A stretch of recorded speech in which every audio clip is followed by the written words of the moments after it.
Hi friends, இப்போ நம்ம சரகடி காசை பார்க்க போகிற சரகடி காசையில் அம்மாவும் பிள்ளையும் நின்று இப்படி பீதியில் நின்றுட்டு இருக்கும்போது, அம்மா ஒருவேளை இவர் ஒரு கதை சொல்கிறாராம்மா, ரோகிணி செத்து போயிட்டு அதுக்கப்புறம் என்ன பேயா வந்து கூட்டிகிட்டு போனதுக்கப்புறமா நான் உங்களை வந்து பேயா அப்படின்னு சொல்லும் போதே டப்படப்பன்னு அடி வாங்குறாரு. டேய் உன் மூளை ஏன்டா இவ்வளோ குதர்க்கமாக யோசிக்குது அப்படிங்கிற மாதிரி இருக்குது. என்ன பண்ணுறது, மூளையை கழட்டி மூளையில் வச்சுட்டு உட்காந்துருந்தா இப்படி தான் யோசிக்க ஆரம்பிக்கும் அப்படிங்கிற மாதிரி ஆயிடுச்சு.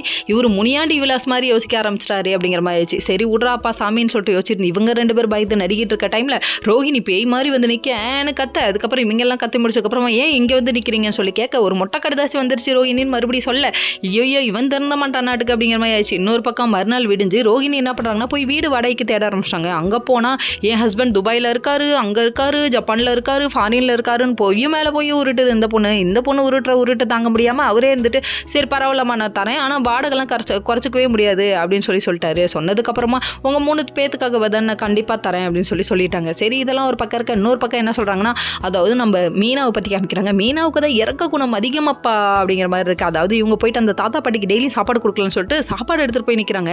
இன்னொரு பக்கம் அங்கே யாரா வேலை கொடுத்துருக்காங்க பார்த்தா 3 ஜோடி செருப்பை தைக்கிறதுக்கு ஆள் கொடுத்துருக்காங்க. அது மட்டும் இல்லைங்க, கையில் காசும் கொடுத்துட்டாங்க. யாரா அதுன்னு பார்த்தா நம்ம முத்து தாங்க. இவங்களுக்கு மட்டும்தான் மித்தவங்க நல்லா இருக்கணுன்ற எண்ணம் இருக்குது. இதெல்லாம் ஒரு பக்கம் இருக்க. நம்ம முத்துவோட ஃப்ரெண்டு ஒரு பக்கம் வந்துட்டு அழுது ஃபீல் பண்ணிட்டு இருக்காரு. என்னன்னு பார்க்குறீங்களா, காசு பணம் இருக்கவங்களால மட்டும்தான்டா 60வது கல்யாணம் நல்லா கொண்டாட முடியும், எங்கள் அப்பாவுக்கு என்னால் செஞ்சு பார்க்க முடியலையேன்னு சொல்லிட்டு இவர் ஃபீல் பண்ணுறாராமா. ஃபீல் பண்ணதுக்கு இவர் இறக்கப்படுறாராமா. எப்பா நல்லா வருவப்பா, நீயே ஏற்கனவே உங்கள் ஃப்ரெண்டுக்காக தானே உங்கள் காரை வச்சிங்க, கஷ்டப்பட்டு உங்கள் பொண்டாட்டி வாங்கி கொடுத்தது, இப்போயும் நீங்கள் ஃப்ரெண்டுக்காகன்னு யோசிச்சு எல்லாத்தையும் இழந்துட்டா என்னப்பா பண்ணுறது அப்படிங்கிற மாதிரி இருக்குது. ஓகே ஃப்ரெண்ட்ஸ், நெக்ஸ்ட் வீடியோவில்